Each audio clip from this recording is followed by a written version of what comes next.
Hello and welcome to Video Presentation Experimental Design, workshop number 2.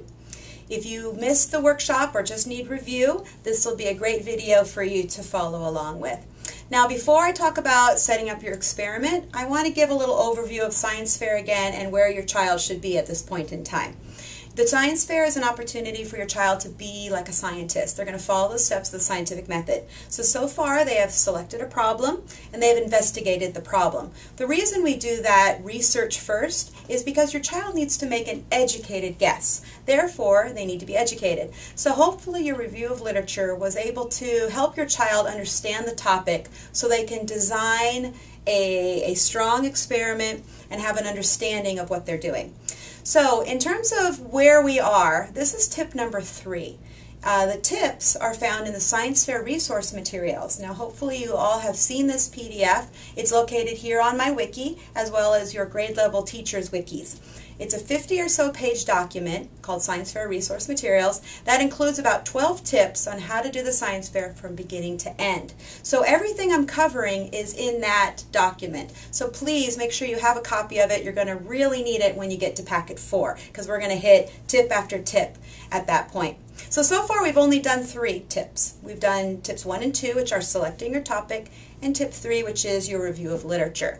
Now at this point, my 7th graders should have completed their notes, they should have written their rough draft, and they're beginning to work on their final draft. It's due at your conference.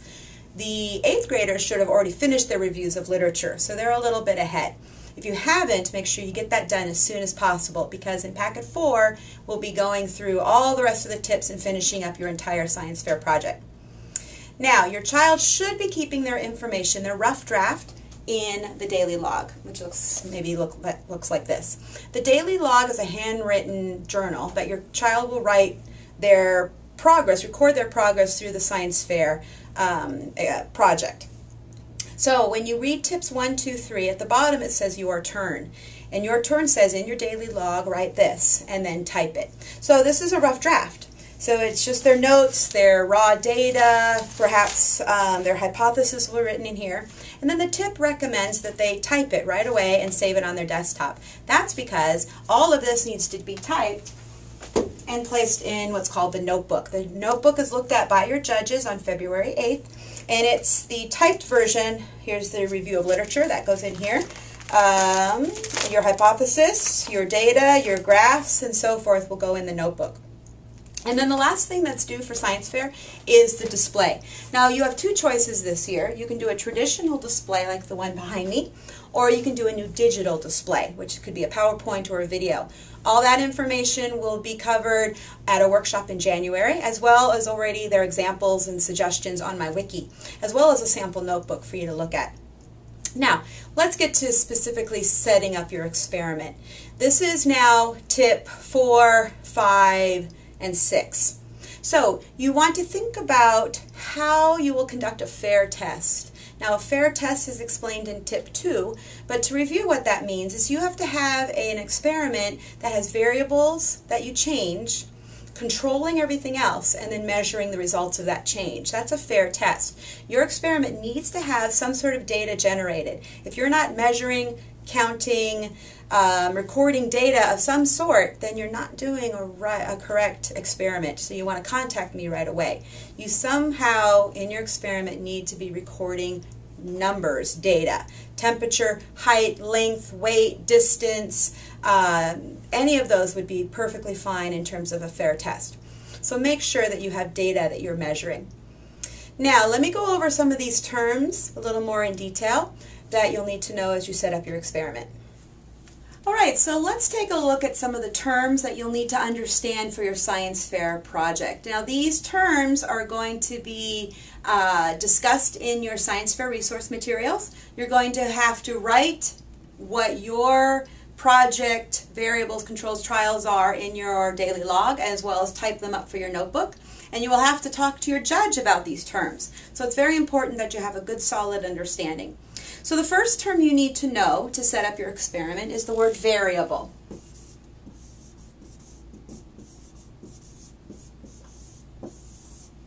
Now variable is what you're changing or what you're measuring. Now The independent variable is the variable that you're changing in your experiment. The dependent variable is what you're measuring. So let me give you an example. Let's say that I am building Pinewood Derby cars. Now my sons were all Boy Scouts, so we've built plenty of Pinewood Derby cars. Now I've done research on Pinewood Derby cars, and I've learned that there's lots of ways to make a fast car, because that's what our goal is to make a fast car. So I could change the wheels, I could change the lubricant, I can modify where the weight is located, I can change the shape of the car. There's a lot of things I could change, but I certainly don't want to change all of that. That's too many variables for me to keep track of. I want to change just one variable. So thinking about it a while, I decided the easiest one to change would be the location of the weight. I'm going to have the identical car but made several times. So I might have about 10 cars. However, in these cars, I'm going to have the weight in the front. In this set of cars, I'm going to have the weight in the middle. And on these cars, I'm going to have the weight at the back. So I have now created a setup for my experiment. My independent variable, this is the independent variable, is what? Well, in this case, what I'm changing is where the weight is located, front, middle, or back. Okay? So that's called an independent variable. The independent variable is what I'm changing. And remember, keep in mind, you only want to change one thing. Now, I'm going to be measuring something. To have a fair test experiment, I have to have a measurement. So my measurement is called the dependent variable. So the independent variable is what I'm changing. The dependent variable is what I'm measuring.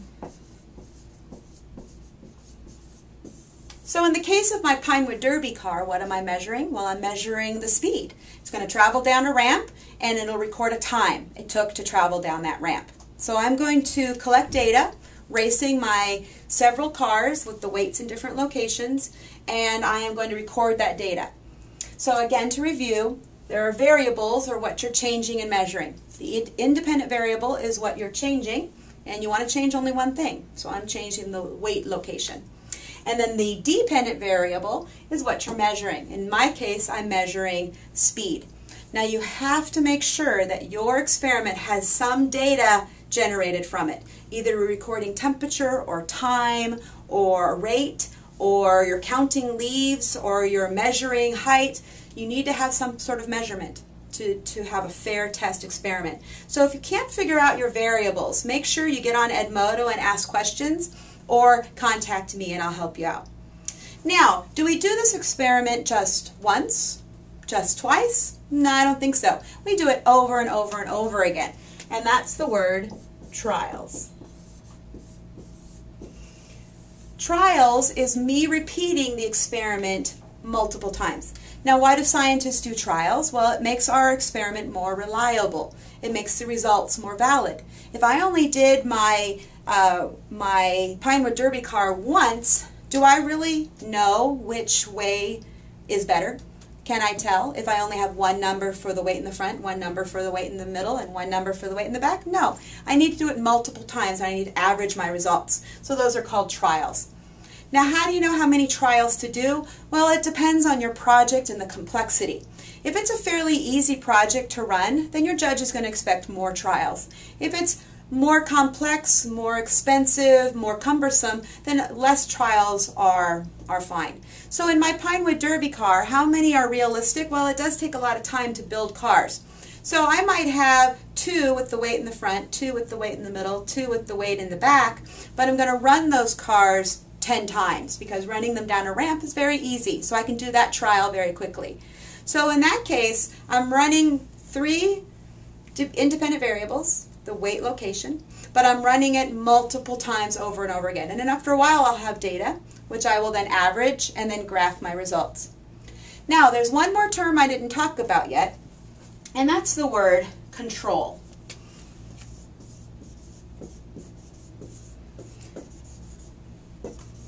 Control is what I keep the same for each trial. So I don't want to change the wheel and the paint and the shape. I am only changing where the weight is located. Okay? So that means I'm controlling the other variables. I'm keeping them consistent. So when I run my trials, every one of those cars is identical. I'm controlling the variables. I'm keeping the same wheels, the same paint, the same shape, the same ramp. I'm just changing the location of the weight.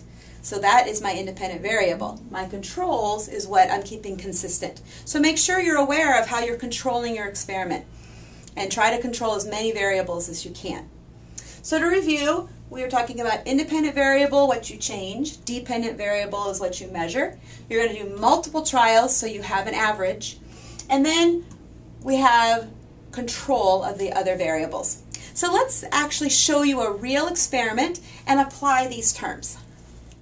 So here's an example of a science fair project, and I'm going to go through the terms that we just discussed. So this is called a swell project, and I am exploring cellular respiration in yeast. But instead of using sugar, I am actually comparing a variety of sweeteners to see if the yeast will respond the same way to artificial sweeteners as it would to sugar. So the first thing you want to do to set up your experiment is to begin gathering your materials. And this will actually be directed to you in your tips and then typed for placement in your notebook. So the materials I've gathered, I have yeast, and I need warm water and a thermometer, and it's in a beaker so I can measure it accurately. I have a container, I have a ruler. I do have traditional sugar as well as a variety of sweeteners. A stopwatch, measuring, and then balloons to capture the carbon dioxide.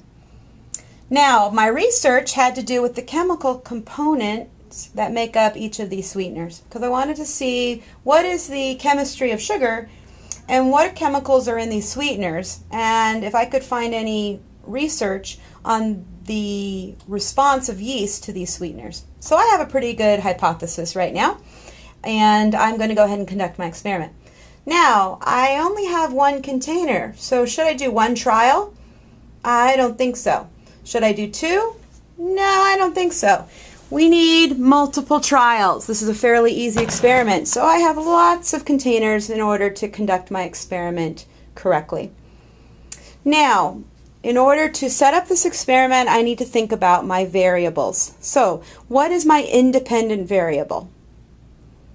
That's right, my independent variable are the sweeteners that I am comparing.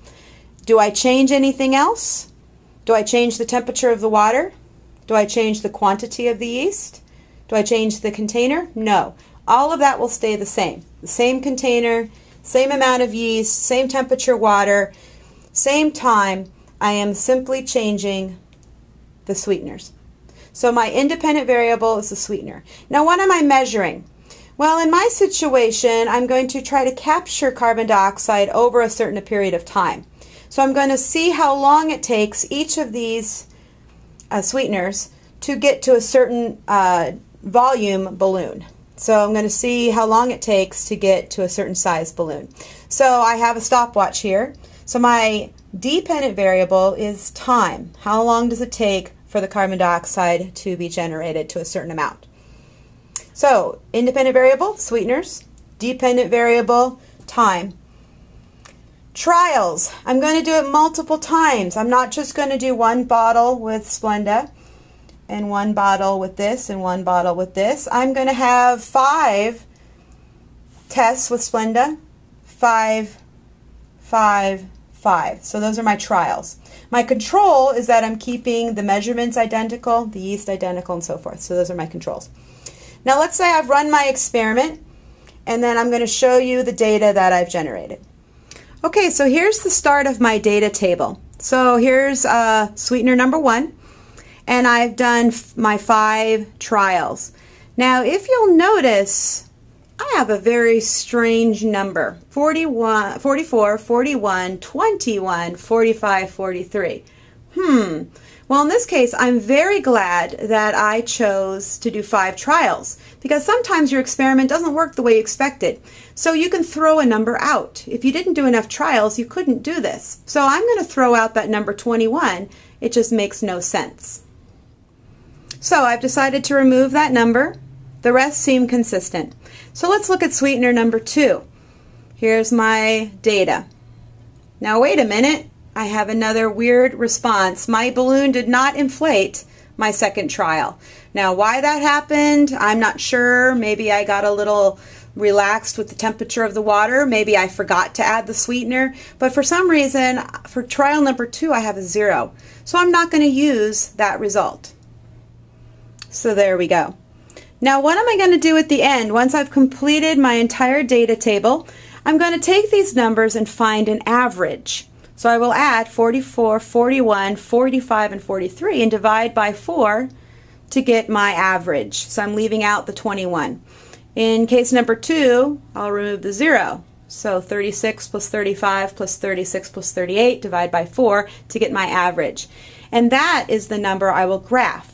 Now, this rough copy of my data table will go in my daily log. Does this rough copy go in my notebook? No. I will not allow any handwritten data tables or graphs. So make sure you then type this and make it look very neat for your notebook and your display. I do give a tip on a great graphing program called Create a Graph, and it's very easy, very kid-friendly, and that you can get in the Science Fair resource materials. Well, I hope you found this video useful. Just to recap, your child should be almost done with their review of literature or have finished their reviews of literature, and they're going to spend a very busy few weeks in Packet 4 doing all the other parts of the Science Fair project. But by little, it'll get done and your child will be so proud. So I encourage you to stick with it. Please ask me questions via Edmodo or email or contact me in person if you're having trouble with any part of your Science Fair project. Remember, your experiment needs to be a fair test experiment, which means you have a variable you're changing, a variable you're measuring. You're doing lots and lots of trials, so you have lots of data and reliable results. And then you want to control all the other variables so that you're only changing that one thing.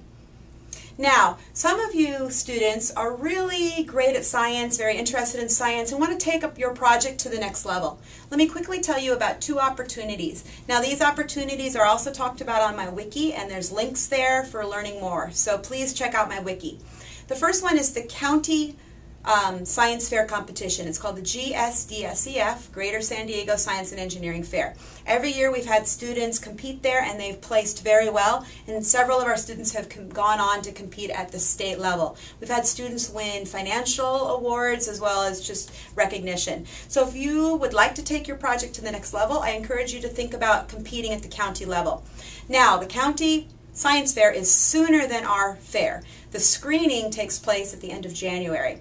It's really, really important that if you think you'd like to compete at the county level, I need your name by early December. Let me know. We need to get the paperwork filed, and I need to tell the GSDSEF that you're interested.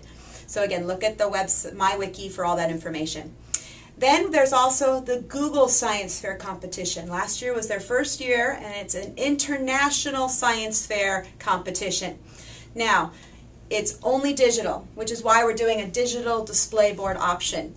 No harm in entering. It's free to enter, and why not? It's an exciting opportunity. So go on my wiki. You'll click on a link for the Google Science Fair. Now, they have not released their registration dates yet. So right now there's just information on what the Google Science Fair involves. On my wiki I have example videos from last year's projects and some of the winners there, so go ahead and check those out. If you think your project is at that level, then by all means I encourage you to enter the Google Science Fair competition. So go to my wiki, click on the link, and then put your name in that you'd like more information, and they'll contact you when registration begins. So again, look at my wiki, look at all the resources there, ask me questions, and good luck. I know you'll do a great job.